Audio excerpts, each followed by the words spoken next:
अस्सलामुअलैकुम दोस्तों। आज हम जानेंगे इस्लाम की वो महत्वपूर्ण युद्ध जिसके बारे में आप नहीं जानते, जिसका नाम है जंग कादसिया।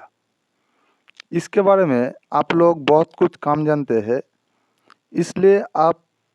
ज़रूर ये वीडियो वॉच कीजिए। थैंक यू दोस्तों। अच्छी लगी तो प्लीज़ चैनल को सब्सक्राइब कीजिए एवं लाइक कीजिए वीडियो को। जंगे कादसिया। उमर बिन खत्ताब रज़ियल्लाहु अन्हु की खिलाफत में रोमन एम्पायर को यरमूक जैसी जंग में बुरी तरह हरा दिया था, जिसके बाद अब रोमन एम्पायर की ताकत बिल्कुल टूट चुकी थी और हजरत उमर रज़ियल्लाहु अन्हु को भी पता था कि रोमन एम्पायर अब मुसलमानों का कुछ नहीं बिगाड़ सकती। तो उन्होंने अपनी सारी अटेंशन रोमन एम्पायर से हटाकर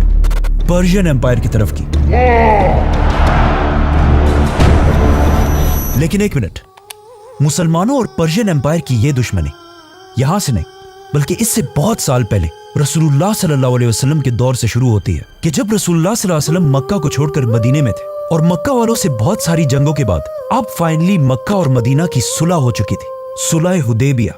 जिसका सबसे क्रूशल पॉइंट यह था कि अगले 10 साल तक मुसलमानों और मक्का वालों की कोई लड़ाई नहीं होगी। तो आप सल्लल्लाहु अलैहि वसल्लम ने इस पीस के टाइम को यूज करके मदीना की रियासत से, जो उस जमाने में बिल्कुल छोटी सी रियासत थी, वहां से उस वक्त दुनिया के सबसे ताकतवर बादशाहों की तरफ लेटर्स भेजे और उन्हें इस्लाम की तरफ आने की दावत दी, जिसमें से एक लेटर हबशा के बादशाह निजाशी की तरफ गया, जिसका वहां के बादशाह निजाशी ने बहुत अच्छी तरह जवाब दिया। इसके अलावा एक और लेटर इजिप्ट के गवर्नर के पास भी गया और एक और लेटर रोमन एम्पायर के बादशाह हरकल की तरफ भी गया। और इन सारों ने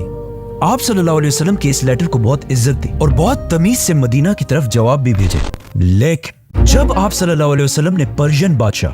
खुसरो की तरफ एक मैसेंजर भेजा तो उसने इस लेटर को बिल्कुल एक मजाक समझा। आप सल्लल्लाहु अलैहि वसल्लम का मैसेंजर जा सकते हैं। ये सब एग्जैक्टली उसी तरह आज हमारे आंखों के सामने पूरी हो चुकी है, क्योंकि सिर्फ पर्शियन एम्पायर तो क्या, इस्लाम पूरी दुनिया के इतने बड़े इलाके पर फैल चुका है। और आप सल्लल्लाहु अलैहि वसल्लम के हदीस के मुताबिक आज दुनिया का सबसे बड़ा इस्लामिक मुल्क इंडोनेशिया है, जहां अपने कोई भी नेटिव ऊंट नहीं पाए जाते। और एक दूसरा इस्लामिक मुल्क है मालदीव्स, जहां उसी तरह कोई घोड़े नहीं पाए जाते, लेकिन वहां तक भी इस्लाम फैला हुआ है। नाउ आप सल्लल्लाहु अलैहि वसल्लम की दुआ के बाद पर्शिया का शहंशाह खुसरो तो मारा गया, लेकिन फिर भी पर्शियन एम्पायर कोई आम एम्पायर नहीं थी, क्योंकि दुनिया में कुछ ही ऐसी एम्पायर्स गुजरी हैं जो हजारों साल तक दुनिया में सुपर पावर्स रहे, जैसे कि मिस्र, इजिप्ट के फिरौन, द ग्रेट रोमन एम्पायर और पर्शियन एम्पायर, जिसे सबसे पहले साइरस द ग्रेट ने एक सुपर पावर बनाया था, जिसे आज बहुत सारे हिस्टोरियंस जुल्करनैन भी समझते हैं। खुसरो को मारने के बाद उसका बेटा पूरी पर्शियन एम्पायर का बादशाह बन गया, लेकिन फिर उसी के जनरल्स ने उसे भी मार दिया और किसी और को बादशाह बनाया, लेकिन फिर उसे भी हटा दिया गया। इसी तरह कुछ ही सालों में ईरान के बहुत सारे बादशाह बदले गए और आप सल्लल्लाहु अलैहि वसल्लम की इस दुआ के बाद बहुत अरसे तक ईरान का कोई मजबूत बादशाह नहीं रहा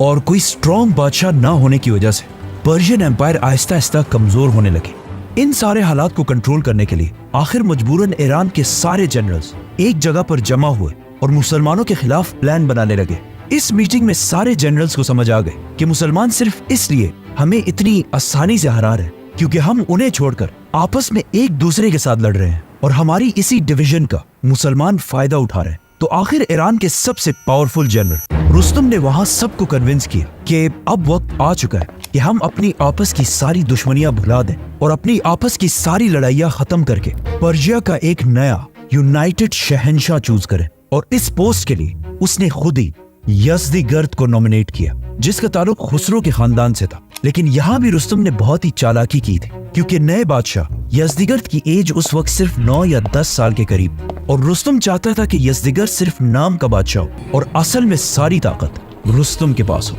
लेकिन जो भी हो, इन सारी चीजों से पर्शियन एम्पायर दोबारा मजबूत होने लगी। खालिद बिन वलीद भी पर्शियन एम्पायर को छोड़कर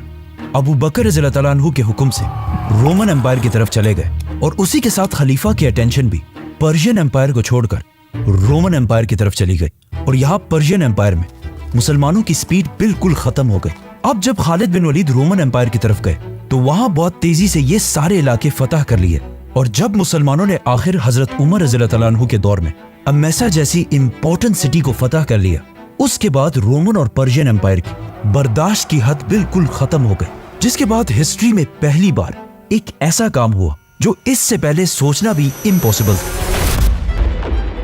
کہ مسلمانوں کے خوف سے رومن اور پرشین امپائر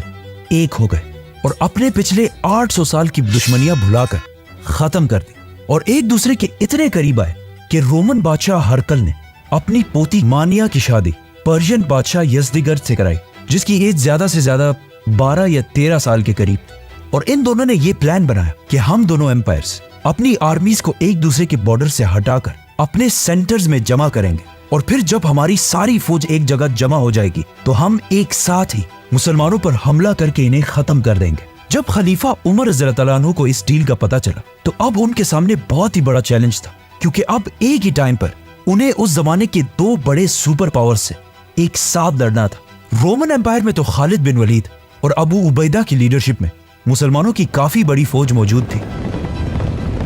تو انہوں نے رومن امپائر کو چھوڑ کر پرشین امپائر کے لیے فوج جمع کرنا شروع کر دی اور اپنے کیپٹل مدینہ سے صحابہ کو پورے عرب میں پھیلا دیا تاکہ وہ جا کر پرشین امپائر کے خلاف مسلمانوں کو جہاد کے لیے ابھار سکے، اور خود اس سال حج کرنے چلے گئے۔ جیسے ہی حضرت عمر حج سے واپس آئے تو انہوں نے مدینہ میں ایک عجیب سا منظر دیکھا کہ جہاں تک ان کی نظر پہنچ رہی تھی وہاں تک مسلمانوں کا ایک سمندر کھڑا تھا، اور یہ سب پرشین امپائر کے خلاف مسلمانوں کی فوج میں شامل ہونے آئے تھے۔ تو حضرت عمر نے ان سب کو ریڈی ہونے کا حکم دیا اور پھر خود انہیں لیڈ کر کے مدینہ سے روانہ ہوئے۔ جیسے ہی وہ تھوڑا آگے پہنچے تو باقی بڑے صحابہ عبد الرحمن بن عوف اور علی رضی اللہ تعالیٰ عنہ نے انہیں جانے سے روک دیا اور کہا اگین بالکل یرموک کی طرح اس جنگ میں بھی آپ کا جانا بہت ہی ڈینجرس ہوگا، تو آپ یہی مدینہ میں رہیں، کیونکہ ہمیں یہاں سے رومن اور پرشین امپائر دونوں سے ایک ہی ٹائم پر لڑنا ہے۔ تو حضرت عمر رضی اللہ تعالیٰ عنہ نے آخر ان کی بات مان لی اور کہا کہ اگر میں نہیں جاؤں گا تو پھر کون مسلمانوں کی اس اتنی عظیم فوج کو لیڈ کرے گا،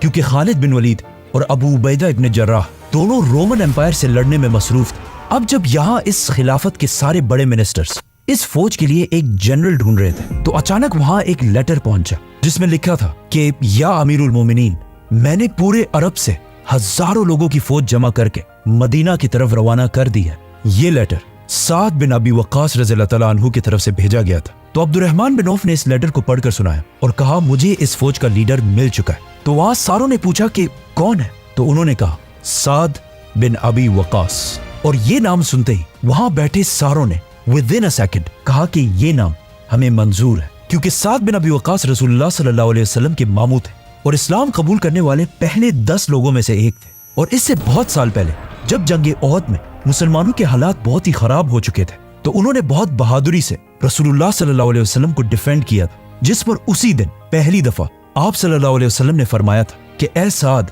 تم پر میرے ماں باپ قربان ہو۔ تو بس اسی کے ساتھ سعد رضی اللہ تعالیٰ عنہ کو پرشین امپائر میں مسلمانوں کی ساری فوج کا جنرل بنا دیا گیا، اور سعد رضی اللہ تعالیٰ عنہ عرب سے 30,000 کی فوج لے کر پرشین امپائر کی طرف روانہ ہوئے، اور حضرت عمر رضی اللہ تعالیٰ عنہ کے آرڈرز کے مطابق پرشین امپائر میں ایک ایسی جگہ چوز کی جس کے پیٹھ کے پیچھے عرب ہو اور سامنے پرشین امپائر ہو۔ لیکن جانے سے پہلے حضرت عمر رضی اللہ تعالیٰ عنہ نے سعد بن ابی وقاص کو آرڈرز دیے تھے کہ جنگ سے پہلے رسول اللہ صلی اللہ علیہ وسلم کی سنت کے مطابق پہلے پرشین شہنشاہ کو اسلام کی طرف آنے کی دعوت ضرور دینا۔ تو سعد بن ابی وقاص نے ایسا ہی کیا اور قادسیہ کے میدان پہنچ کر مسلمانوں کا ایک گروپ پرشین امپائر کے کیپٹل مدائن ٹھیسیفون کی طرف روانہ کیا۔ اب جب پرشین امپائر کی کیپٹل میں لوگوں کو اس بات کا پتہ چلا کہ پہلی بار اس نئی اسلامک خلافت سے لوگ ہماری طرف آ رہے ہیں تو وہ دور دور سے جمع ہو کر ان کا انتظار کرنے لگے کہ آخر یہ کون لوگ ہیں کہ ان سے رومن اور پرشین امپائر دونوں گھبراتی ہیں اور کس پروٹوکول کے ساتھ